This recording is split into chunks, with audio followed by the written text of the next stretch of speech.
DJ Una sempat heran kenapa video manggungnya di Sidrap, Sulawesi Selatan viral di media sosial TikTok.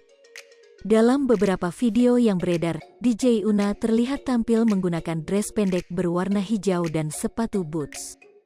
Ia terlihat asik mengajak para penonton untuk berjoget dan bernyanyi diiringi musik remix buatannya.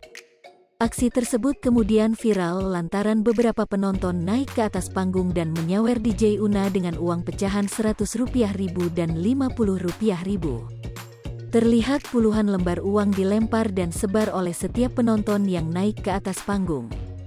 Lagi ada yang viral ya, tulis DJ Una di sosial media Instagramnya, dikutip tribunnews.com, Sabtu, tanggal 6 Maret tahun 2022. Kok rame ya guys, tambahnya.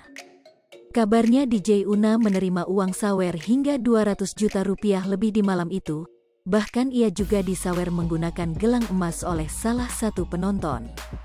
Ini sidrap bos, kata DJ Una dalam sebuah video TikTok usai aksinya viral. Hingga kini belum ada penjelasan dari DJ Una soal saweran dari penonton yang kabarnya mencapai Rp200 juta lebih itu. Aksi DJ Una saat manggung di Sidrap, Sulawesi Selatan viral di media sosial karena ia disawer oleh beberapa penonton. Dalam video yang viral tersebut uang sawerannya pun terlihat banyak hingga kabarnya mencapai lebih dari Rp200 juta.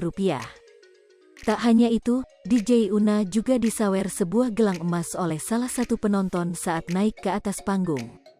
Di balik kisah viral tersebut, acara yang dihadiri DJ Una diduga melanggar protokol kesehatan COVID-19.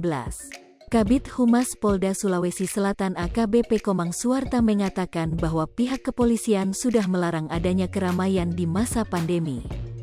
Bahkan seharusnya acara tersebut bisa digelar usai mendapatkan izin dari Satuan Tugas Satgas COVID-19. Yang saya sampaikan, bahwa izin keramaian semasa COVID-19 sudah dilarang oleh pimpinan untuk mengumpulkan massa, ujar AKBP Komang Suwarta saat dihubungi awak media, Sabtu, tanggal 5 Maret tahun 2022. Yang kedua, kegiatan itu harus sepengetahuan daripada Satgas Covid, izinnya dari Satgas Covid, sambungnya. AKBP Komang juga menegaskan bahwa acara tersebut bisa berpotensi dibubarkan oleh Satgas dan TNI. Kalau memang ada keramaian yang mengumpulkan orang banyak, itu bisa dibubarkan dari Hai pemirsa Sri Popo TV, jangan lupa komen, like, dan subscribe, serta tonton terus berita-berita terupdate lainnya ya.